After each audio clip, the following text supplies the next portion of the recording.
தேவாதில் தோட்டம் அல்லது தேவர்கள் தோட்டத்தில் தான் ஒரு கிணறு இருந்துச்சு.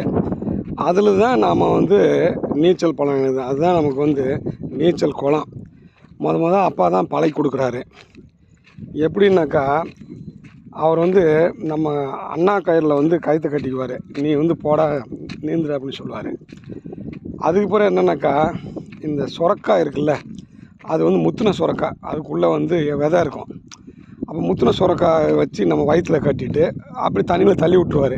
நம்ம கீழே மூழ்காமல் இருப்போம். இப்போ நீங்கள் வந்து நீச்சல் குளத்தில் அவங்க என்னென்னமோ டயர் மாதிரி ஒன்று கொடுக்குறான், என்னென்னமோ இருக்குது. அது நமக்கெல்லாம் அவ்வளோ பரிச்சயம் இல்லை.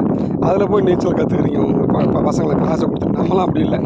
இந்த சுரக்காய் இதுதான் வயிற்றில் கட்டிட்டு குதிக்கிறது. இல்லைன்னாக்கா அந்த லாரி டயர் கிடைக்கும், அங்கே யார்கிட்டயா வாங்கிட்டு வருவாருங்க அப்பா.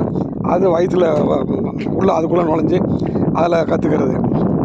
இப்படியே பண்ணிகிட்டு இருக்கேன். அரை குறைய தான் நீச்சல் கற்றுருப்பேன். எங்கள் அப்பா என்னன்னாக்கா, நான் கீழே தண்ணியில் நின்றுருப்பேன் பக்கத்தில், கிணத்து பக்கத்தில். சாதாரண தள்ளி விட்டுருவார் சட்டையோட. அப்படி நீந்துறா அப்படிம்பாரு. அவருடைய பாணி அப்படி தான், முரட்டுத்தனமாக.